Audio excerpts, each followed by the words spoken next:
Mesdames, Messieurs, bonsoir. Dans les titres de l'actualité ce soir, 25 ans déjà que l'association de lutte contre le racisme, l'ethnocentrisme et le régionalisme Alcrè mène le combat citoyen pour la restauration des valeurs démocratiques. Pour commémorer ce quart de siècle, plusieurs activités sont au menu, parmi lesquelles une grande conférence organisée ce vendredi à l'Infosec de Cotonou. Aux côtés des responsables de Alcrè, il y avait plusieurs têtes de pont de la société civile. Et puis le projet de renforcement de la gestion des frontières au Nord Bénin et ses composantes a été présenté ce vendredi à Cotonou. C'était en présence des représentants du bureau de l'Organisation internationale pour les migrations. Dans ce journal, nous en saurons davantage sur cet outil qui vise à faciliter une migration sûre, ordonnée et régulière. La mairie de Cotonou fait le point des réalisations au titre de l'année écoulée et celle en cours pour le compte de 2020.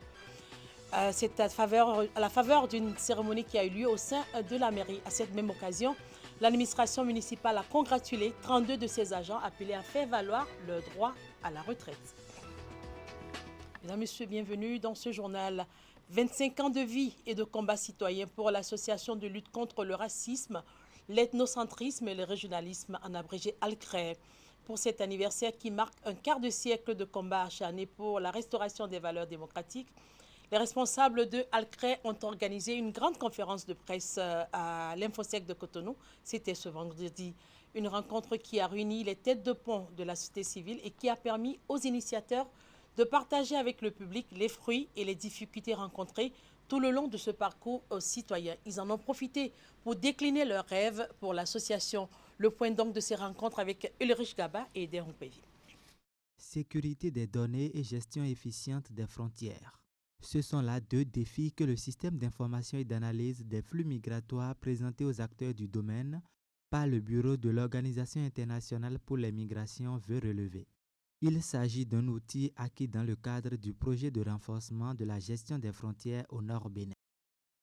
La présente rencontre est la consécration d'un quart de siècle de combat pour la préservation et la restauration des valeurs démocratiques en République du Bénin. L'association de lutte contre le racisme, l'ethnocentrisme et le régionalisme Alcrè est aujourd'hui fière du chemin parcouru. Notre organisation a mis en œuvre sur toute l'étendue du territoire national diverses activités destinées à éduquer les populations à la base sur leurs droits, mais aussi sur leurs devoirs, à sensibiliser les gouvernants sur la nécessité de sacraliser et de respecter les fonds publics à travers leur gestion efficace et efficiente, ainsi qu'à dénoncer les mauvaises pratiques pouvant freiner l'élan de notre pays vers le développement. Mais ce parcours n'a pas été aisé pour l'initiateur. Il a sacrifié son énergie, ses biens matériels et une partie de sa vie pour offrir aux Béninois un canal de préservation et de dénonciation des atteintes à la dignité humaine et aux valeurs démocratiques. Le 9 décembre 2013, j'ai été l'objet d'une tentative d'assassinat. Vous voyez, ce n'est pas facile, ce n'est pas du tout facile. Et puis, il arrive des moments où nous ne trouvons pas aussi de financement. Mais il faut continuer. Personnellement, je peux vous dire personnellement, au début des activités, moi-même, j'ai injecté 13 millions de nos francs CFA. Moi-même. J'ai vendu l'une de mes parcelles et j'ai mis l'argent à la disposition de l'ONG pour la faire progresser. Parce que vous ne pouvez pas aller vers le partenaire sans leur démontrer de quoi vous êtes capable. Cette cérémonie marquant les 25 ans de lutte citoyenne est placée sous le parrainage d'un ardent défenseur des valeurs démocratiques. Ce dernier caricature l'intensité et la portée des combats jusque-là menés par Alcrè. Substituer Alcrè à Martin Assogba relève d'un phénomène humain qui signe la ténacité, l'endurance que vous mettez au service de l'accomplissement de la vision qui vous a pris sous son manteau. Et je ne dis pas cela pour faire de Martin Véoutou Assogba l'alter ego de l'arbre flamboyant ou du savant aux prises avec son microscope et ses éprouvettes. Je voudrais dire simplement que je ne sache pas au Bénin une autre association dont le nom se soit substitué à celui de son président. L'ONG Alcrè entend s'implanter davantage dans toutes les contrées du Bénin. Elles comptent amener les Béninois à mieux connaître leurs droits, mais aussi leurs devoirs. Le bureau de l'Organisation internationale pour les migrations a présenté ce vendredi à Cotonou le projet de renforcement de la gestion des frontières au Nord Bénin et ses composantes. Cet outil vise à faciliter une migration sûre, ordonnée et régulière dans le pays. Il permettra par ailleurs de renforcer les capacités de contrôle des mouvements transfrontaliers. Suivez donc les détails à travers ce reportage. Sécurité des données et gestion efficiente des frontières. Ce sont là deux défis que le système d'information et d'analyse des flux migratoires présenté aux acteurs du domaine par le bureau de l'Organisation internationale pour les migrations veut relever. Il s'agit d'un outil acquis dans le cadre du projet de renforcement de la gestion des frontières au Nord Bénin. Son déploiement se décline en 3 temps. Ces 3 composantes sont respectivement l'évaluation du mode de gestion des frontières terrestres au Bénin, l'acquisition du matériel pour le MIDAS, entre autres, et la formation des officiers à l'usage de ce système. La première composante, qu'est l'évaluation du mode de gestion des frontières, a été menée entre août et septembre 2019 et le rapport est en cours de finalisation. Elle a été menée au niveau de 16 frontières terrestres et nous a permis d'apprécier, de mesurer le mode d'évaluation des frontières terrestres et de nous assurer que la solution proposée par l'OIM était vraiment celle qu'il fallait. Une démarche approuvée par le Japon en tant que partenaire au financement du projet à hauteur de 250 millions de francs CFA. L'accompagnement intervient dans le cadre d'une vague d'actions envisagées en Afrique pour soutenir la paix et la sécurité humaine. Lors de la 7e conférence internationale de Tokyo sur le développement d'Afrique, tenue à Yokohama en août dernier, par la déclaration de Yokohama à travers son 3e pilier intitulé La paix et la sécurité. C'est donc un grand joie pour moi de voir réaliser cet important projet de consolidation de la paix, de renforcement de la sécurité et de promotion du développement durable au Bénin. C'est le lieu de souligner la nécessité d'étendre ce projet qui a pris ancrage dans notre pays au poste frontalier de Malanville à d'autres frontières comme Porga et Chikandou, puis aux autres postes frontaliers dans le sud. Selon les Japonais, le projet de renforcement de la gestion des frontières au Nord Bénin répond à un besoin crucial de prise en charge efficace de la sécurité des personnes et des biens à travers la collecte, la gestion, le stockage et l'analyse des données relatives aux flux transfrontaliers au Bénin. Il vise par ailleurs à renforcer la coopération entre les forces de sécurité et les populations frontalières. Voilà, ce reportage était signé Bergedor Adjiou et Moufid Sabouran. Les acteurs du ministère du Travail et de la Fonction publique se sont réunis ce vendredi pour faire le point des progrès réalisés. C'est au cours de la revue annuelle du plan de travail 2019. Au terme de l'évaluation, des efforts restent à effectuer. Les détails avec Asiongbo Kanya Asiongbo et Rachidi Soubérou. Au 31 décembre 2019, le ministère du Travail et de la Fonction publique affichait 116,29% des exécutions physiques de l'ensemble des programmes. C'est là le résultat du plan de travail annuel autour duquel se sont réunis vendredi cadres, directeurs généraux et centraux. Ceci tient compte des lettres de mission remises en 2019 par la ministre Adidia Toumatis, qui estime que la performance visée n'est pas encore atteinte malgré l'engagement et la détermination. Les principaux extrants qui justifient les taux d'exécution mentionnés ci-dessus sont, entre autres, l'élaboration des documents budgétaires 2020, des PPD 2020-2022, du projet annuel de performance PAP 2020 et du programme d'investissement public PIP 2020-2022. Il y a aussi le plan de recrutement du ministère. Nous avons l'audit de la gestion financière et comptable de 3 structures du ministère. Adidia Toumatis souligne aussi la parution de près de 1800 actes de carrière, le développement de nouveaux modules de dématérialisation des actes.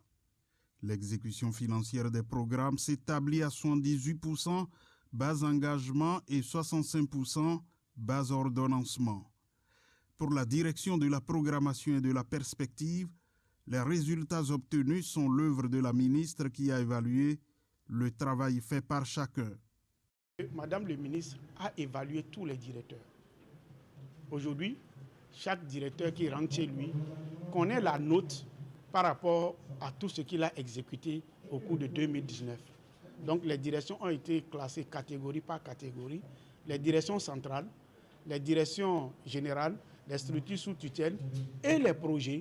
Chacun donc a reçu une enveloppe qui contient la note par rapport au travail qu'il a exécuté. Les évaluations ont été faites selon des critères clairs. Entre autres, l'appréciation du ratio d'efficience et le niveau d'atteinte des objectifs, l'évaluation des indicateurs de management et des valeurs éthiques. Ils sont au total 32 agents de la mairie de Cotonou appelés à faire valoir leur droit à la retraite. C'est à la faveur d'une cérémonie qui a eu lieu ce vendredi au sein de la mairie. À cette même occasion, l'administration municipale a fait le point des réalisations au titre de l'année écoulée et celle en cours pour le compte de l'année 2020. Les détails de la cérémonie avec Ingrid D, présentée ici par Asiongo Kanya Siongo. C'est une grande cérémonie dédiée à ces 32 agents de la mairie de Cotonou. Ils sont désormais admis à faire valoir leur droit à la retraite. Après 30 ans de service au profit de l'administration municipale, ils reçoivent en ce jour spécial hommage et distinction en présence des collègues, amis et parents. Merci de nous avoir associés à un pareil événement au titre des agents appelés à faire valoir leur droit à la retraite au cours de l'année 2019. Nous vous en serons gré puisque c'est la seule occasion qui nous est offerte de recevoir l'ensemble de nos collègues, de prodiguer aux uns et aux autres de sages conseils d'amitié, de fraternité, du travail bien fait conformément au code du travail en vigueur au Bénin. L'administration municipale a saisi l'occasion pour faire le point des nombreuses réalisations faites au titre de l'année 2019 et celle en cours pour le compte de 2020. Le maire Isidore Nyonofou a promis faire le nécessaire pour faciliter les formalités aux désormais retraités en ce qui concerne leur pension. Le départ à la retraite est une grâce divine. Il est d'une importance capitale pour Tajan au terme de Dieu et laborieux service rendu à la République, surtout avec satisfaction. Même si le parcours est parfois difficile, il faut reconnaître aussi qu'il y a eu des moments heureux. Pour constituer un échantillon des chanceux parvenus à bon port. Et comme l'a dit Voltaire, la retraite est le port où il faut se réfugier après les orages de la vie. Puisse cette étape de votre vie vous préserver des ennuis de toute nature et vous récompenser de tous les sacrifices que vous avez consentis au service de la nation. Plusieurs agents méritants de la mairie ont été distingués à cette occasion. Ces récipiendaires n'ont pas manqué de témoigner leur reconnaissance à l'endroit des initiateurs. Un hommage a été rendu aux agents de la mairie disparus au cours de l'année écoulée. Séance de formation des acteurs béninois du secteur de l'énergie. Les cadres du ministère de l'énergie et ceux de la Société béninoise d'énergie électrique renforcent leurs capacités en matière de gestion des programmes et projets. La formation émane de la mise en œuvre du projet de renforcement des capacités des acteurs du secteur de l'énergie. Une rencontre à laquelle le ministre Dona Jean-Claude Oussou a pris part. Le point de la cérémonie dans ce reportage de Teddy Godalo, présenté ici par Clément Tchadé. Les cadres du ministère de l'Énergie et ses démembrements, dont la SB2E et ceux du secteur privé, renforcent ici leurs capacités en matière de suivi et évaluation des programmes et projets de développement. Une formation initiée à travers le projet RECASEB entendait renforcement des capacités des acteurs du secteur de l'énergie au Bénin avec le soutien de l'Union européenne. Des formations pour des gens qui étaient déjà dans le métier pour approfondir les connaissances. Maintenant, on passe aux formations des gens qui viennent du public. Et pour tout mettre ces gens en réseau, on a le RECASEB qui renforce ce partenariat. Le contenu de la formation est assez large. C'est découvrir les notions de suivi-évaluation, leur importance de plus en plus dans l'époque moderne, avec les pratiques de GAR, de gestion axée sur les résultats. Et puis, pratiquement, comment est-ce qu'on met en place des systèmes de suivi, le choix des indicateurs et même les outils de traitement de données pour produire les rapports de suivi-évaluation. La formation va permettre aux acteurs du monde énergétique de disposer d'outils nécessaires pour une meilleure gestion des projets et programmes en cours d'exécution et ceux à venir. L'exécution du projet RECASEB répond à 3 composantes dont la mise à disposition des informations pertinentes au profit des décideurs, ce qui justifie la présence du ministre de l'Énergie, Donat Jean-Claude Rousseau. Et je ne tarirai jamais d'éloges par rapport à cette contribution, ce soutien, cet accompagnement de l'Union européenne à travers le projet RECASEB qu'on ne décrit plus et qui continue à faire, je ne dirais pas des victimes, plutôt des heureux, à travers ce renforcement des capacités pour les acteurs du secteur de l'énergie. Et Dieu sait qu'on en a besoin. On a besoin de cet accompagnement pour garantir ou avoir au rendez-vous ces compétences dont on a besoin, puisque vous voyez que c'est un secteur prioritaire du programme d'action du gouvernement. Et soutenir ce secteur sans soutenir le développement des capacités et donc des compétences, ce sera passer à côté de quelque chose. Lors de cette formation, on nous a déjà présenté les outils de suivi et évaluation et ce qui va avec le poste que j'occupe au groupement ASEMI. Donc, je crois que ces outils comblent déjà mes attentes et avec les 2 jours, je crois que nous irons en profondeur pour bien maîtriser ces outils et qui pourraient m'aider dans ma fonction. À l'issue des travaux, les participants devront mettre en œuvre les nouvelles connaissances acquises dans leurs structures respectives. Ceci pour faire une analyse concrète des résultats d'évaluation et surtout l'atteinte des objectifs fixés. C'est pour bientôt le démarrage des travaux de construction de l'hôpital de référence de Ouidah et du laboratoire de recherche en épidémie. Les études orchestrales et techniques ont été annoncées et pour s'assurer que tout va se dérouler sans obstacle, le ministre de la Santé et une délégation du CNLSPT sont allés constater la libération de l'espace devant abriter l'infrastructure et procéder à la sécurisation du site. Ils ont été accueillis par Madame le maire de Ouidah et le préfet de l'Atlantique, tous satisfaits de l'allure que prend ce grand projet du gouvernement. Voici le point de cette descente avec Wahab Alikwara et Henri Ganti. La libération de ce domaine qui s'étend sur des hectares est désormais effective. Il devra abriter très bientôt l'hôpital de référence de Ouidah et le laboratoire de recherche en épidémie. Le ministre de la Santé et une équipe du secrétariat exécutif du CNLSTP, appuyés par des autorités locales, sont allés apprécier les réalités actuelles du site et sont descendus avec soulagement. Alors, l'hôpital de référence est un hôpital d'un standing assez élevé qui sera très spécialisé au niveau de la cardiologie et de la réanimation, notamment la chirurgie cardiovasculaire. Comme vous le savez, il y a un grand projet de développement au niveau de Ouidah avec la transformation de tout l'attrait touristique que Ouidah offre. Et dans ce contexte, il est opportun que lorsque les touristes viennent pour visiter notre pays, particulièrement Ouidah, qu'on puisse également leur offrir la sécurité sanitaire.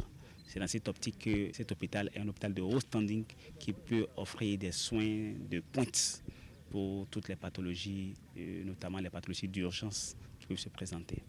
Que cela soit à l'hôpital, le ministre a parlé, que cela soit le laboratoire, ce qu'on n'a pas su dire suffisamment, le laboratoire qui n'est pas un laboratoire comme les autres. C'est un laboratoire qui servira aux populations de service, c'est un laboratoire de formation, mais c'est beaucoup plus un laboratoire de recherche au niveau du Bénin, au niveau africain, pour le monde entier. Donc c'est un grand centre de formation qui est là et qui va demeurer et qui sera à Ouidah.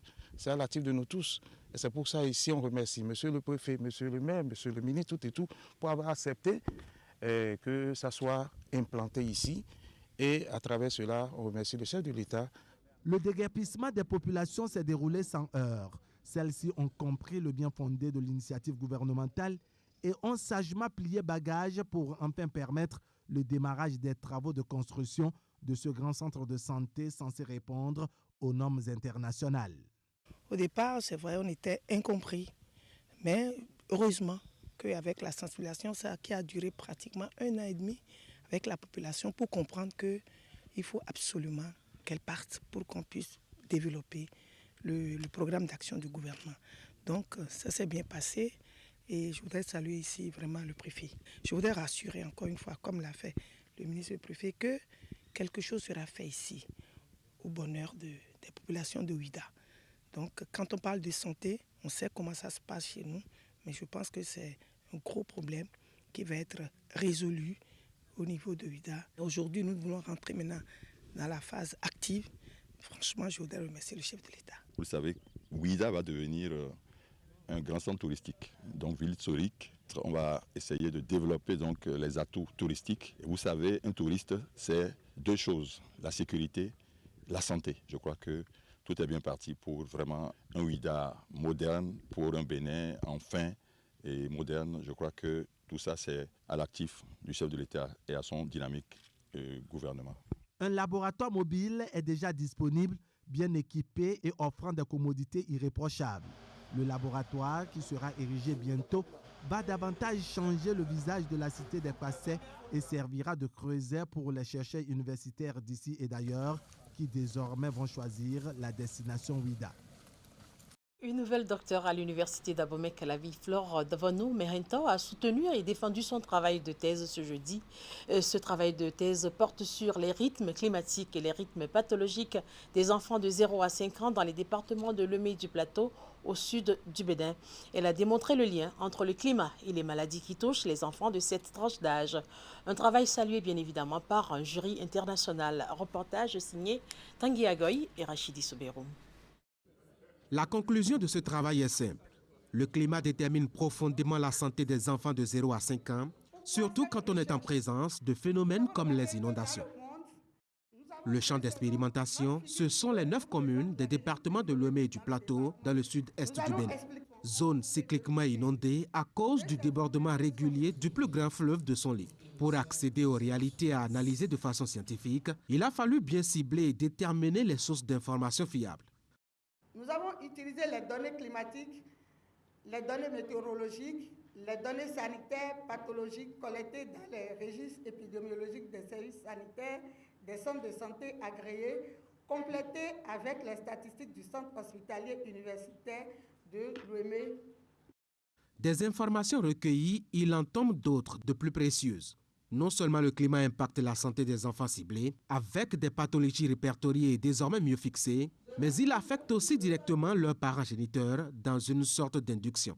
25% de parents sont absents pour cause de maladie de leurs enfants, contre 45% dont la performance baisse quand ils ont des enfants malades et 30% s'absentent carrément et cessent de travailler pour pouvoir soigner des enfants malades à leur charge. Les pathologies les plus courantes et dans l'ordre sont le paludisme, les affections respiratoires, les maladies diarrhéiques et les affections dermatologiques. Le travail propose de façon spatialisée une vue globale et détaillée à la fois et une maîtrise de ces pathologies dans leur apparition, manifestation et les solutions appropriées. C'est surtout la démarche scientifique qui l'a emporté auprès des évaluateurs.